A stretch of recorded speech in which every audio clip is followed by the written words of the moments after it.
पिछले 3 दिन में इजरायली फोर्स ने कैसे हिजबुल्लाह को मिट्टी में मिलाया, अब आप वो भी देख लीजिए। 27 सितंबर को इजरायल ने बेरूत में हिजबुल्लाह के सेंट्रल हेडक्वार्टर पर बंकर बस्टर बम मारकर हसन नसरल्लाह को ढेर कर दिया। इस ऑपरेशन में नसरल्लाह के साथ हिजबुल्लाह के कई और कमांडर्स भी मारे गए और उसके बाद कल इजरायल के एयर स्ट्राइक में 33 लोगों की जान चली गई, मौत हो गई। हिजबुल्लाह के कई ठिकाने तबाह हुए हैं और अब आज भी लेबनान में हिजबुल्लाह के अड्डों पर इजरायली हमले लगातार जारी हैं। इजरायल का ये कहना है कि उसने 2 हफ्ते के अंदर हसन नसरल्लाह समेत हिजबुल्लाह के पूरे चेन ऑफ कमांड को ही ढेर कर दिया है। इस चेन ऑफ कमांड में अब सिर्फ एक ही कमांडर जिंदा बचा है और इजरायली सेना के टारगेट में अब वही कमांडर है। देखिए, इजराइल जो इस समय कर रहा है हिजबुल्लाह के साथ, ये क्लियर कट है, जैसे सिर को धड़ से अलग कर रहा है। हिजबुल्लाह की लीडरशिप को टारगेट कर रहा है। वो अभी नसरल्लाह के मारने से पहले उसने करीब 3 या 4 टॉप हिजबुल्लाह कमांडर्स को मार दिया था। उनकी एयर फोर्स जो भी कहते हैं उसका हेड, उनके लॉजिस्टिक्स का हेड, 3-4 वो मार दिए थे। अब नसरल्लाह को मार दिया जो कि नर्व सेंटर है, फाउंटेन हेड है हिजबुल्लाह का, वो गया। आज अभी एक इंटेलिजेंस का जो चीफ है उसको मार दिया। तो आप समझ सकते हैं कि हिजबुल्लाह के जितने सीनियर कमांडर्स हैं वो सारे माने जा रहे हैं, तो लीडरशिप तो गायब हो गई। 1 सेकेंडली, इजराइल ने इनका सारा कम्युनिकेशन, कोऑर्डिनेशन, कंट्रोल को डिसरप्ट कर दिया है, बर्बाद कर दिया है, वो पेजर अटैक्स और वॉकी टॉकीज से। तो अब जो हिजबुल्लाह है, जो इसके फाइटर है, वो जैसे कहते हैं ना, चिकन विदाउट अ हेड, दौड़ रहे हैं इधर उधर, उन्हें पता नहीं वो कैसे कोऑर्डिनेट करें। देखिए, हालांकि हसन नसरल्लाह के मारे जाने के बाद हिजबुल्लाह ने अपने नए प्रमुख का ऐलान कर दिया है। हाशिम सफीउद्दीन को हिजबुल्लाह की कमान सौंपी गई है, लेकिन जिस तरह से इजरायल लगातार एक्टिव है और उसने ये कसम खाई है कि हिजबुल्लाह के एक जो लास्ट कमांडर बचा है उसे भी ढेर कर दिया जाएगा और उसे किसी भी तरह से संभलने का मौका नहीं मिलेगा। अब नसरल्लाह का वारिस कौन है, हाशिम सफीउद्दीन आखिर ये है कौन, इसके बारे में आप जान लीजिए। नसरल्लाह का चचेरा भाई है और शिया धर्मगुरु के तौर पर यह जाना जाता है।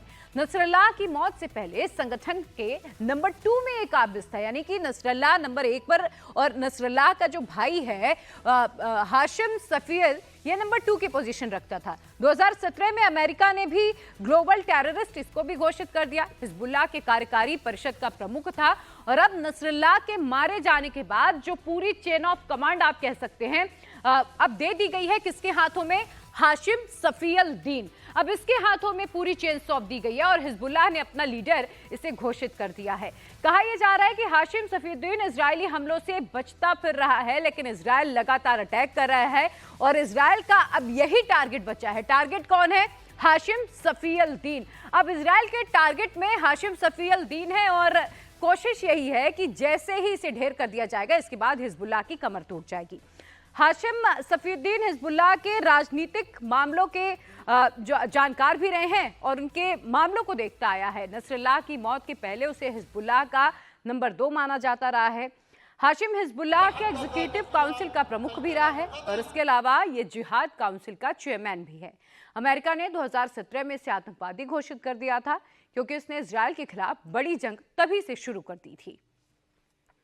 लेकिन अब देखिए, सवाल यह है कि हाशिम सफीउद्दीन कब तक हिजबुल्लाह का चीफ रहेगा, क्योंकि इजरायल एक के बाद एक उसके सभी कमांडर्स को ढेर करते जा रहा है और अब तक 12 टॉप कमांडर्स ढेर हो चुके हैं। इजरायली हमले में हिजबुल्लाह का बड़ा कमांडर ढेर हुआ। इजरायली हमले में हिजबुल्लाह के ऑपरेशन काउंसिल का डिप्टी हेड नबील कौक भी अब मारा जा चुका है। अब ये लीडरशिप क्राइसिस हो गया है। अब इसका इफेक्ट क्या होगा, लेकिन आपको पता होना चाहिए दैट 1984 में जब पैलेस्टीनियन लिबरेशन ऑर्गेनाइजेशन बनी थी, उन्होंने कहा था कि हम इजराइल को नहीं चाहते, ये गलत है, और इजराइल के ऊपर उन्हें आक्रमण किया। ईरान भी कहता है कि ये इजराइल को हम एक दिन ख़त्म करेंगे। तो ये बड़ी बातें हैं।